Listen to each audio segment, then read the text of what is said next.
Hello my dear student, welcome back to my channel Shivam study knowledge. आज के इस video में हम क्लास 12 भूगोल जियोग्राफी के जितने भी स्टूडेंट हैं और इस बार 2025 बोर्ड एग्जाम में भूगोल का पेपर देने वाले हैं, तो आज का ये वीडियो आप सभी के लिए मोस्ट इम्पॉर्टेंट होने वाला है, क्योंकि आज के इस वीडियो में 2024 का एक वायरल पेपर लेकर आया हूँ। ऐसे ही आपका आया था 2024 के बोर्ड एग्जाम में भूगोल का पेपर, और 2025 में भी सेम ऐसे ही आएगा। बस फ़र्क इतना होगा कि क्वेश्चन सारे चेंज होंगे। तो इनमें से भी आपका काफ़ी क्वेश्चन जो है 2025 के बोर्ड एग्जाम में पूछे जा सकते हैं। तो आज का ये पेपर हम लेकर आए हैं और इस पेपर का मैं पूरा सॉल्यूशन भी देने वाला हूं आप लोगों को। तो वीडियो को लास्ट तक जरूर देखिएगा।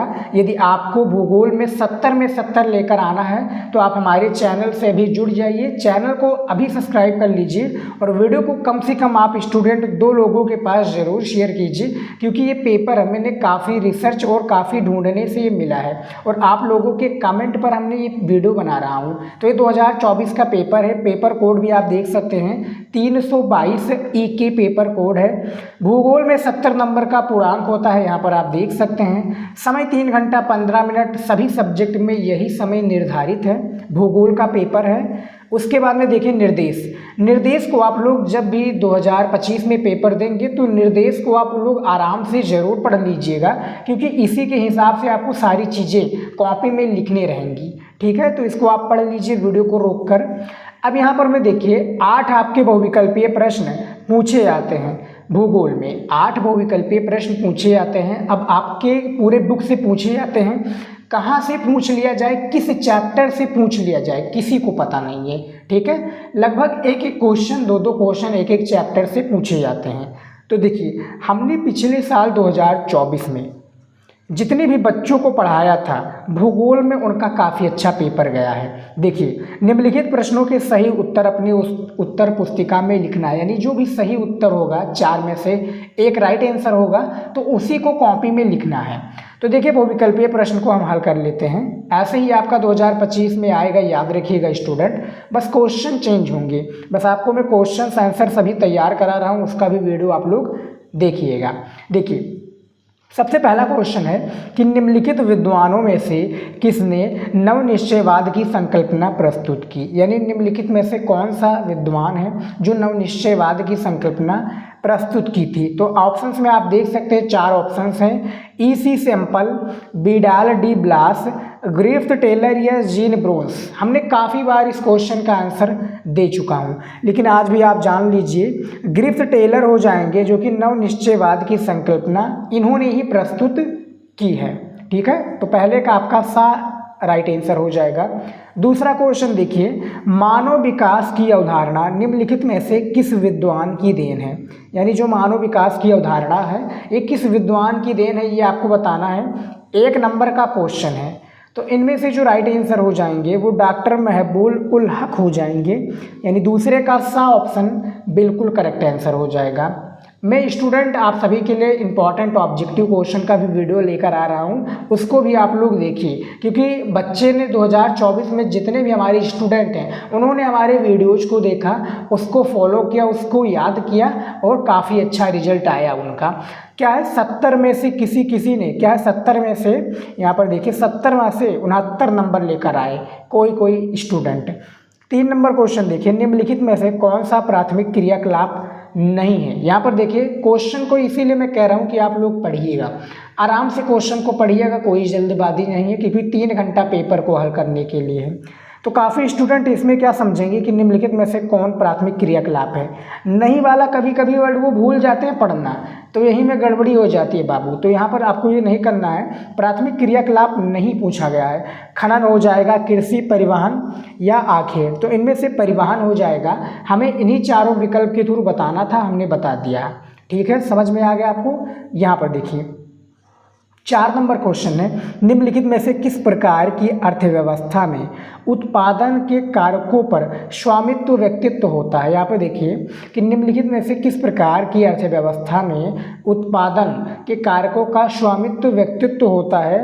पूंजीवाद, मिश्रित, समाजवाद या उपयुक्त में से कोई नहीं। तो इनमें से आपका आ राइट आंसर हो जाएगा, पूंजीवाद हो जाएगा बिल्कुल करेक्ट आंसर। नंबर क्वेश्चन देखिए, ये निम्नलिखित में से किस राज्य में जनसंख्या का घनत्व घनत्व सर्वाधिक है। इन्हीं हमें विकल्प के थ्रू बताना है, बाहरी नहीं बताना है। को निम्नलिखित में से किस राज्य में जनसंख्या का घनत्व सर्वाधिक है? पंजाब, उत्तर प्रदेश, केरल या पश्चिम बंगाल। तो इनमें से पांचवे का सा राइट आंसर हो जाएगा पश्चिम बंगाल हो जाएगा, जो कि जनसंख्या का घनत्व क्या है? सर्वाधिक है इसमें। उसके बाद में देखिए साक्षरता पूछा जाता तब केरल हो जाता। ठीक है स्टूडेंट, यहाँ 5 नंबर क्वेश्चन में साक्षरता पूछा जाता तो केरल हो जाता, लेकिन जनसंख्या का घनत्व पूछा गया है तो पश्चिम बंगाल हो जाता। यहाँ पर एक और हो सकता था, बिहार आ जाता तो बिहार भी हो जाता। 6 नंबर क्वेश्चन देखिए यहाँ पर, भारत में निम्नलिखित में से किस स्थान पर पहला परमाणु ऊर्जा केंद्र स्थापित किया था? भारत में निम्नलिखित में से किस स्थान पर पहला परमाणु ऊर्जा केंद्र स्थापित किया था? तो वो आपका नरोरा हो जाएगा या तारापुर हो जाएगा, राणा प्रताप सागर या कलपक्कम। तो इनमें से तारापुर हो जाएगा राइट आंसर स्टूडेंट, यानी 6 नंबर का द हो जाएगा। तारापुर कहाँ पर है? महाराष्ट्र में। आप लोगों को पता होगा महाराष्ट्र, मुंबई, वही वाला। 7 नंबर क्वेश्चन देखिए, निम्नलिखित में से किस राज्य से होकर इंदिरा गांधी नहर गुजरती है? तो हमने बताया जो आपका चैप्टर नंबर 14 या 15 चैप्टर है उसी से लिया गया है भूगोल में। तो राजस्थान हो जाएगा, इंदिरा गांधी नहर गुजरती है राजस्थान से। तो 7 नंबर का सा ऑप्शन बिल्कुल करेक्ट आंसर हो जाएगा। 8 नंबर क्वेश्चन देखिए, हल्दिया पतन बंदरगाह अवस्थित है, तो कहाँ पर अवस्थित है ये आपको बताना है। तमिलनाडु में, उड़ीसा, पश्चिम बंगाल में या महाराष्ट्र में। तो काफ़ी बच्चों ने उड़ीसा लगाया था। जो ये वाला बच्चा है, यानी जो जिसका पेपर मैंने लिया है, तो वो बच्चा ने भी उड़ीसा लगाया था। लेकिन हल्दिया पतन बंदरगाह पश्चिम बंगाल में, यानी बंगाल की खाड़ी के बीच में। तो हल्दिया पतन बंदरगाह यहीं में है। ठीक है स्टूडेंट, पश्चिम बंगाल में। तो 8 नंबर का सा ऑप्शन बिल्कुल सही हो जाएगा। तो हमारा 8 जो बहुविकल्पीय प्रश्न था ये हमने बता दिया है। अब हमारा आ जाता है अति लघु उत्तरीय प्रश्न, जो कि ये भी 8 प्रश्न पूछे गए हैं और 2 नंबर का प्रत्येक प्रश्न है। जैसा कि यहाँ पर देख सकते हैं 2 नंबर का ये भी प्रत्येक प्रश्न पूछा गया है। और जैसा कि मैंने शुरुआत में आप सभी को बता दिया था कि मैं प्रश्न सहित उत्तर बताने वाला हूँ।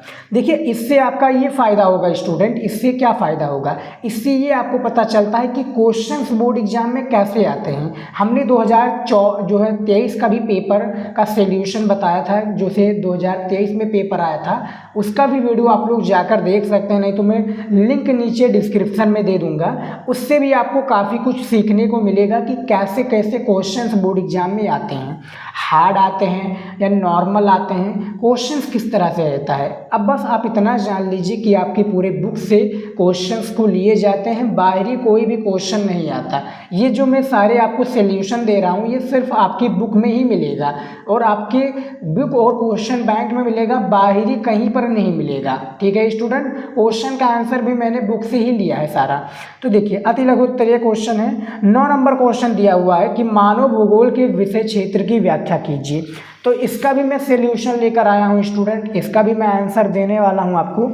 ये देखिए, मानव भूगोल के विषय क्षेत्र की व्याख्या कीजिए, इस प्रकार से है आंसर। देखिए मानव भूगोल के विषय क्षेत्र निम्न प्रकार हैं। किस प्रकार से हैं? निम्न प्रकार से।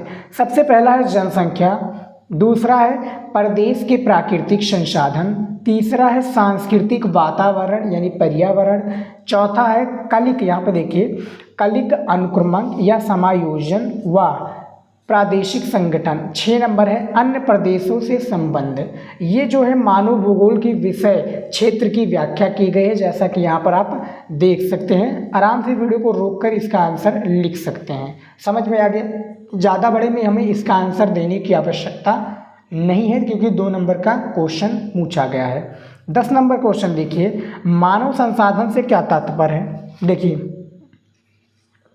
इसका आंसर हमें हालांकि मिला नहीं है बुक में, तो देख सकते हैं प्राकृतिक वातावरण के विभिन्न तत्वों का अध्ययन तथा मानव क्रियाकलाप पर इन तत्वों के प्रभाव का अध्ययन किया जाता है। इस संसाधन में भूमि, जल, वन, खनिज का अध्ययन सम्मिलित होता है। इसका आंसर यदि आपको पता है तो बताइएगा, नहीं तो मैं बुक में इसका रिसर्च करके ज़रूर लेकर आऊँगा। ठीक है, और आप लोग देख सकते हैं कितना ईजी क्वेश्चन बोर्ड एग्जाम में पूछा गया है कि कोई भी बच्चा इसका आंसर दे सकता है। और मैंने जितने भी पढ़ाए हैं स्टूडेंट, में गारंटी लेता हूँ 2024 में जितना भी मैंने पढ़ाया था इसमें से सारा क्वेश्चन आया है। नहीं आपको विश्वास पड़ता तो आप एक एक क्वेश्चन का क्या है, क्वेश्चंस को आप गूगल पर लिखिए, फिर बाई लगा दीजिए, फिर शिवम स्टडी नॉलेज लिख देंगे, वो आपको वीडियो मिल जाएगा जिसमें वो क्वेश्चन होगा। ठीक है, 4-5 क्वेश्चन आपको एग्जैक्टली उसी वीडियो में मिल जाएंगे। उसके बाद में देखिए 11 नंबर क्वेश्चन, लिंग अनुपात कैसे निर्धारित किया जाता है। आप देख सकते हैं कितना इजी क्वेश्चन है। लिंग अनुपात जो कि आपका चैप्टर 3 है ना, चैप्टर 2 जो कि जनसंख्या वितरण घनत्व और वृद्धि, उससे लिया गया क्वेश्चन है। तो देखिए लिंग अनुपात कैसे मापा जाता है, महिलाओं की संख्या, फिर उसके बाद में देखिए महिलाओं की संख्या बटा करके पुरुषों की संख्या या स्लैश करके महिलाओं की संख्या पुरुषों की संख्या गुणे 1000 जितना आएगा वो आपका हो जाएगा लिंग अनुपात। ये निर्धारित होता है, ऐसे मापा जाता है। इसमें भी 2 नंबर कंफर्म हो गया। 12 नंबर क्वेश्चन देखिए, नगरीय अपशिष्ट यानी कूड़ा प्रबंध का वर्णन कीजिए। जो नगरीय अपशिष्ट कूड़ा प्रबंध है इसका आपको वर्णन करना है। नगरीय बस्तियाँ ग्रामीण बस्तियों के विपरीत प्रायः संघन और क्या है, आकार में विशाल होती हैं। इसका भी आंसर हमें स्टूडेंट पूरा प्रॉपर नहीं मिला है। क्या है, प्रॉपर मुझे इसका आंसर नहीं मिला है, जो कि मानव बस्तियाँ जो आपका चैप्टर है उसमें भी घुमा फिरा रहा था। तो इसका वीडियो मैं जल्द ही लेकर आने वाला हूँ इस क्वेश्चन पर। ठीक है, तो आप लोग इंतजार कीजिएगा। उसके बाद देखिए अगला क्वेश्चन क्या पूछा गया है। 13 नंबर क्वेश्चन है, चतुर्थ क्रियाकलापों की 2 सेवाओं का नाम लिखिए। जो चतुर्थ क्रियाकलाप हैं हमें इनकी 2 सेवाओं का नाम लिखना है। तो ये देखिए इसका भी आंसर मैंने लेकर आया हूँ। चतुर्थ क्रियाकलाप जो है क्रियाकलापों की 2 सेवाओं का नाम इस प्रकार है। चतुर्थ सेवाएं बहुत ही विशिष्ट तथा जटिल प्रकार के क्रियाकलाप हैं जिनका संबंध ज्ञान से संबंधित क्रियाकलापों जैसे शिक्षा, सूचना, शोध व विकास से है। चतुर्थ शब्द से तात्पर्य उन उच्च बौद्धिक क्या है, उन उच्च बौद्धिक व्यवसायों से है जिनका दायित्व चिंतन तथा शोध और विकास के लिए नए विचार देना है। नए विचार क्या है, देना है। तो आप आराम से पढ़ लीजिए, थोड़ा बड़ा आपको आंसर लग रहा होगा लेकिन है। ठीक है, यहाँ पर देखिए बहुत ही इजी क्वेश्चन है। और वीडियो को शेयर नहीं किए तो शेयर जरूर कर दीजिए। स्टूडेंट आप किस टॉपिक पर अगला मॉडल पेपर चाहते हैं, अगला पेपर चाहते हैं तो आप कमेंट कीजिए, हम उस पर वीडियो ज़रूर बनाएंगे। ठीक है, आपका जो भी डाउट है आप कमेंट कीजिए, नहीं तो इंस्टाग्राम की आईडी दी हुई है नीचे, वहाँ पर आकर मैसेज कर दीजिए, हम उस पर वीडियो ज़रूर बनाएंगे। ठीक है, 14 नंबर क्वेश्चन देखिए, 2 धात्विक खनिजों का नाम लिखिए। 2 धात्विक जो खनिज है इसका हमें नाम लिखना है। सबसे पहला हो जाएगा तांबा तथा दूसरा हो जाएगा मैग्नीज। ये 2 धात्विक खनिज का नाम है जो कि आप देख सकते हैं, तांबा तथा मैग्नीज। ठीक है, 2 नंबर आपको मिल जाएगा। ज़्यादा बड़े में इसका आंसर लिखने की आवश्यकता नहीं है, जैसा कि मैंने बताया जितने में इसका आंसर फिट होता है उतने में लिख दीजिए, 2 नंबर एग्जामिनर देकर आपको आगे बढ़ जाएगा। ठीक है, अभी तक जो हमने 2024 का पेपर सॉल्व कराया है, हिंदी का पेपर सॉल्व करा दिया है और नागरिक शास्त्र का, ये 3rd पेपर है जो कि मैं भूगोल का सॉल्व करा रहा हूँ। आप लोगों ने वो वीडियो नहीं देखा है दोनों, तो नीचे मैं लिंक दे दूंगा, जाकर देख लीजिएगा, नहीं तो आपको हमारे चैनल पर मिल जाएगा वीडियो। ठीक है, तो जाकर आराम से देखिए और अपना देखिए। इस मॉडल पेपर से मैं गारंटी लेता हूँ स्टूडेंट 30 से 40 नंबर आपका कहीं नया ही गया है इसी मॉडल पेपर से। यदि आप ध्यान से देख लेते हैं और आपको ये आइडिया लग जाता है कि कैसे पेपर आता है, तो आप अपने हिसाब से भी क्वेश्चन का आंसर लिख सकते हैं। बस थोड़ा आपको समझ में आना चाहिए। ठीक है, कोई क्या है यहाँ पर पूरे क्वेश्चन का आंसर एक प्रकार से क्या है, उसको रट्टा मार के याद नहीं होता कि पूरा किताब भाषा का वो लिख कर आता है। किताबी भाषा वो पूरा नहीं लिख कर आता है, वो क्वेश्चंस को समझता है फिर उसका आंसर बना बना कर भी लिख देता है। तो हमारा एक वीडियो जल्द ही आएगा जो कि कॉपी के ऊपर होगा कि भूगोल की कॉपी कैसे लिखें, तो उसमें मैं आपको पूरी जानकारी दूंगा। 15 नंबर क्वेश्चन है कि विश्व के किन्हीं 2 प्रमुख समुद्री पतनों यानी बंदरगाहों का उल्लेख कीजिए। ये देखिए, विश्व के किन्हीं 2 प्रमुख समुद्री पतन का जो नाम है बंदरगाह, लंदन तथा सिंगापुर। लंदन तथा सिंगापुर राइट आंसर हो जाएगा। अगला क्वेश्चन देखिए हमारा, जो कि आखिरी क्वेश्चन शायद बचता है। ये देखिए, मानव विकास को परिभाषित कीजिए। जो मानव विकास है इसको हमें परिभाषित करना है। देखिए, हम भूगोल जो यानी भूगोल वेत्ता हैं उनके अनुसार देखेंगे। डॉक्टर महबूब उल हक के अनुसार देखिए कि द्वारा कहा गया है कि डॉक्टर हक ने मानव विकास का वर्णन ऐसे विकास के रूप में किया है जो कि क्या इसके बारे में थोड़ा आंसर मैं वीडियो में दूंगा अति लघु उत्तरीय क्वेश्चन में। प्रॉपर इसका आंसर मुझे नहीं मिल पाया, लेकिन आप लोग चाहते हैं तो चैप्टर 3 जो मानव विकास है भूगोल का जाकर देख लीजिएगा, आंसर उसी में मिल जाएगा। तो ये टोटल 8 क्वेश्चन हो गया है, जो कि आप देख सकते हैं 2-2 नंबर का प्रत्येक प्रश्न होता है। 8 दूनी 16 और 8 तेरी 21, क्या है 16 8 आपका कितना हो जाता है, देखिए 8 का 8 8 दूनी 16 8 तिरी 24 नंबर आपका कंफर्म हो गया स्टूडेंट, ये देख सकते हैं 24 नंबर जो है आपका कंफर्म हो गया है 8 बहुविकल्पीय में और 16 आपका अति लघु उत्तरीय क्वेश्चन में। अब हमारा आ जाता है लघु उत्तरीय प्रश्न। लघु उत्तरीय प्रश्न जो कि 4 नंबर का एक प्रश्न होता है। टोटल 6 क्वेश्चन पूछे जाते हैं। ये देखिए 17 नंबर क्वेश्चन दिया हुआ है कि जलवासी पशुचारण और वाणिज्य पशुधन पालन में विभेद कीजिए। हमें दोनों में क्या करना है, विभेद करना है। अब देखिए इसका आंसर तो मैंने लेकर आया ना हूँ, लेकिन मैं इतना आपको बता सकता हूँ। आप क्या है विद्या क्वेश्चन नहीं तो अपना बुक लेकर खोल कर बैठ जाइए और एक पेन ले लीजिए साथ में। अब देखिए चलवासी पशुचारण और वाणिज्य पशुधन पालन में विभेद करना है, ये किस चैप्टर से लिया गया है मैं बता देता हूँ। और आप क्या है क्वेश्चन आपको ढूंढने में आसानी हो जाएगी, ज़्यादा आपको वो नहीं करना पड़ेगा, ज़्यादा आपको रिसर्च नहीं करना पड़ेगा, बस आप वो चैप्टर खोल कर टिक लगा लीजिए। चलवासी पशुचारण और वाणिज्य पशुधन पालन में जो विभेद किया गया है, ये आपका चैप्टर जो है कि चैप्टर क्या है, चैप्टर 4 से लिया गया है, जिसका नाम है प्राथमिक क्रियाएं। जो कि प्राथमिक क्रियाएं चैप्टर 4 से ये क्वेश्चन लिया गया है। लघु में आपको इस क्वेश्चन का आंसर मिल जाएगा, ठीक है, टिक लगा लीजिए। उसके बाद में देखिए 18 नंबर क्वेश्चन देख सकते हैं कितना इजी क्वेश्चन आया स्टूडेंट, बहुत ही इजी क्वेश्चन आया। इसके बारे में आंसर हमने अभी दिया है लास्ट वीडियो में।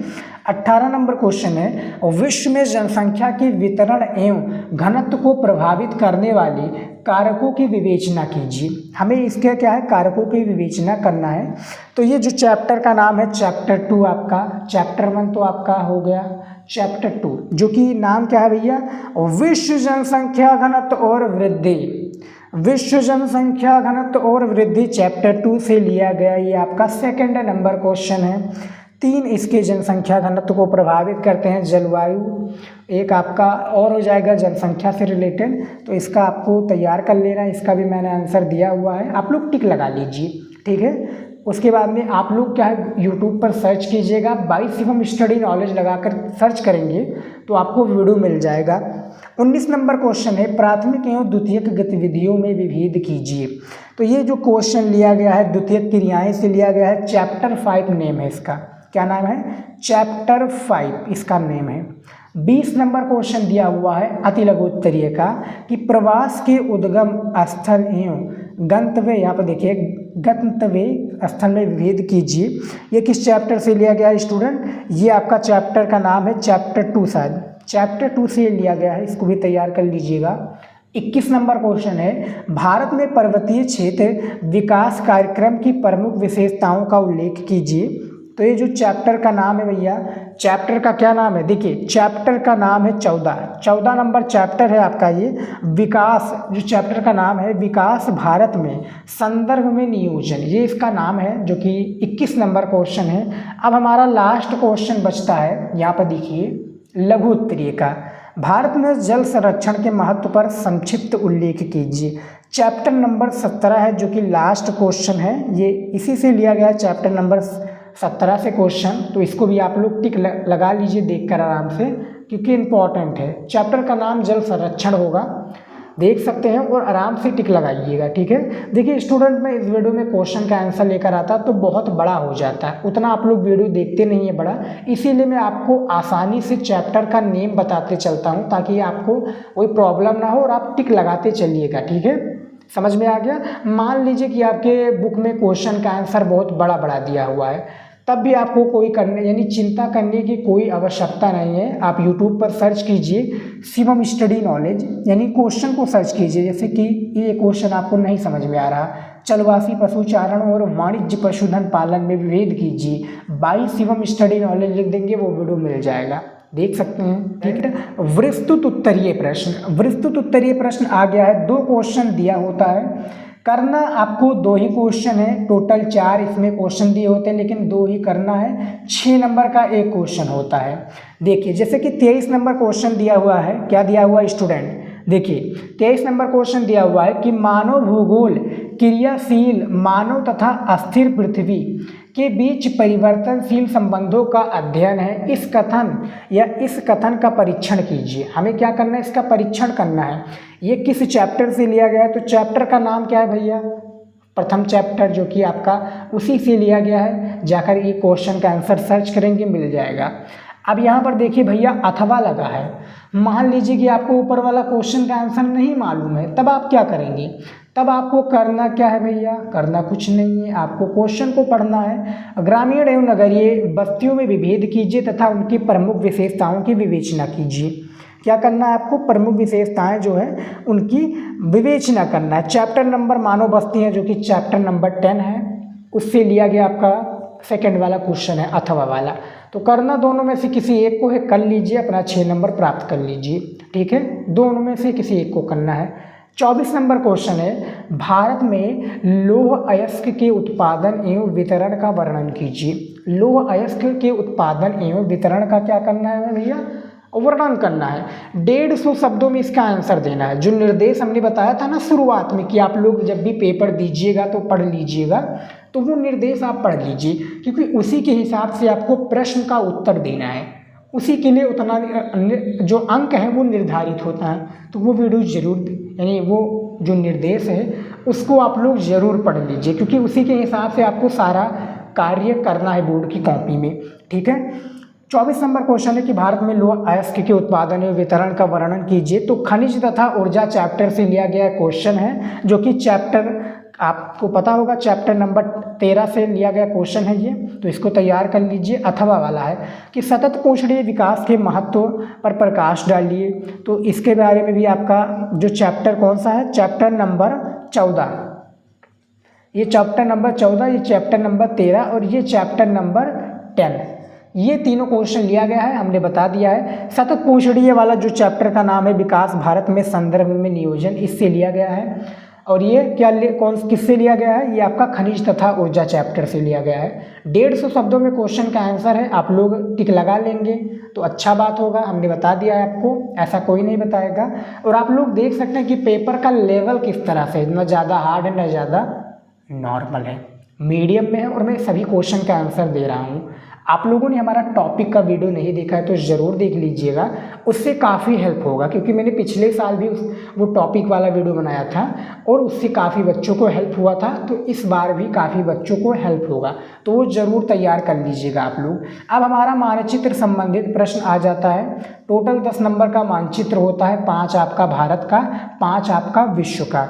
तो यहाँ पर देखिए क्या पूछा गया है, ये देखिए 25 नंबर में पूछा गया है कि भारत के दिए गए रेखा मानचित्र, यानी पृष्ठ नंबर, यहाँ पर देख सकते हैं पृष्ठ संख्या भी लिखा हुआ है, निम्नलिखित को उपयुक्त चिन्हों द्वारा दर्शाइए और उनके नाम भी लिखिए। यानी आपको एक मैप दिया जाएगा बोर्ड की कॉपी में, यानी बोर्ड का जब आप पेपर देने जाएंगे भूगोल का, हाई स्कूल में देने जाएंगे तो सामाजिक विज्ञान में, और 12th में जाएंगे तो भूगोल में। तो यहाँ पर 12th का चल रहा है। जैसा कि यहाँ पर भारत का है, तो सबसे पहला क्वेश्चन दिया हुआ है कि इस प्रदेश की राजधानी क्या है, तो लखनऊ इस प्रदेश की राजधानी है भैया। कौन सी राजधानी है, लखनऊ, उत्तर प्रदेश की राजधानी लखनऊ। झारखंड राज्य एक प्रमुख कोयला उत्पादक क्षेत्र है, तो आपका झारिया हो जाएगा या हजारीबाग, तो झारिया में लिख देता हूँ। ठीक है, अब देखिए आपको आधा नंबर मिलेगा लिखने के लिए। आधा नंबर जब आप दर्शाएंगे, यानी मैप में दर्शाएंगे कि लखनऊ कहाँ पर है, झारिया कहाँ पर है, तब आपका जाकर आधा नंबर उसमें मिलेगा, आधा नंबर इसमें, तब जाकर 1 नंबर आपका तैयार होगा। तीसरा नंबर क्वेश्चन है कि भारत का एक प्रमुख नाभिकीय ऊर्जा केंद्र कौन सा है, तो भारत का एक प्रमुख नाभिकीय ऊर्जा केंद्र तारापुर हो जाएगा, सॉरी आपका क्या हो जाएगा, नरोरा हो जाएगा, जो कि क्या हो जाएगा, नाभिकीय ऊर्जा नरोरा हो जाएगा, जो कि उत्तर प्रदेश का है, नरोरा। चौथा नंबर है भारत में सर्वाधिक जनसंख्या वाला राज्य उत्तर प्रदेश, फर्स्ट नंबर पर है, यानी भैया जनसंख्या के मामलों में पहले स्थान पर आता है। भारत में न्यूनतम लिंगानुपात वाला जो आपका राज्य हो जाएगा हरियाणा हो जाएगा, ये गूगल पर सर्च किया गया क्वेश्चन है। प्रति 1000 पुरुषों पर कितनी स्त्रियां हैं, 879। 1000 पुरुषों पर, यहाँ पर देखिए 1000 जो पुरुष पर 879 स्त्रियां हैं। तो ये 5वें नंबर क्वेश्चन का आंसर दे दिया है हमने, लिख दिया है स्टूडेंट। अब जब मैप में मैंने वीडियो बनाया कि मैप कैसे दर्शाना है, तो वो वीडियो जाकर देख लीजिएगा, उसमें आपको बाकायदा पूरा समझ में आ जाएगा कि कैसे मानचित्र को भरा जाता है। तो ये भारत का था, हमने लिख दिया है। अब यहाँ पर देखिए जो केवल दृष्टिबाधित परीक्षार्थियों के लिए प्रश्न दिया हुआ है, यानी जिनकी आंखें नहीं है, जिनका कोई दूसरा पेपर देने आता है, वो क्वेश्चन का आंसर बताएगा उस बच्चे को या बच्ची को, वो आंसर बता देगी। जैसे इस प्रदेश की राजधानी है तो लखनऊ बताएगी, वो लिख देगा, ठीक है। तो ये दृष्टिबाधित स्टूडेंट के लिए, क्योंकि जिनकी आंखें नहीं होती, वो देख नहीं पाते, वो मैप में भर नहीं सकते, तो उनके लिए ये सुविधा दी गई है कि वो क्वेश्चन का आंसर दें और 1 नंबर अपना प्राप्त कर ले। ये नहीं कि आप लोग भी भरने लग जाइएगा, आप लोग भरेंगे तो वहाँ पर पकड़े जाएंगे, आपका पूरा रिसर्च होगा, ऐसे नहीं होगा, ठीक है। अब 26 नंबर क्वेश्चन देखिए, विश्व के दिए गए रेखा मानचित्र में निम्नलिखित को उपयुक्त चिन्हों द्वारा दर्शाइए और उनके नाम भी लिखिए। अब ये विश्व वाला आ गया है कि विश्व का आपको मानचित्र भरना है। जैसे पहला नंबर क्वेश्चन दिया हुआ इसमें कि न्यूनतम जनसंख्या वाला महाद्वीप कौन सा है, तो आपका ओशिनिया जो कि ऑस्ट्रेलिया हो जाएगा। ओशिनिया में लिख देता हूँ यहाँ पर, ओशिनिया जो कि ऑस्ट्रेलिया में है, ये न्यूनतम जनसंख्या वाला महाद्वीप है। जापान की राजधानी टोक्यो, सभी को पता होगा स्टूडेंट, ठीक है। सर्वाधिक मानव विकास सूचकांक वाला देश आपका नॉर्वे हो जाएगा। कौन सा हो जाएगा? नॉर्वे हो जाएगा। मध्य अमेरिका की जहाजी नहर आपका हो जाएगा पनामा नहर, जो कि पनामा नहर प्रशांत और अटलांटिक महासागर को जोड़ती है, पनामा नहर हो जाएगा, ठीक है स्टूडेंट। भूमध्य सागर में स्थित एक समुद्री पतन यानी बंदरगाह, जो कि ये हो जाएगा वोलेसिया, जो कि कहाँ पर है भैया? स्पेन में है, ठीक है, स्पेन में है। समझ में आ गया?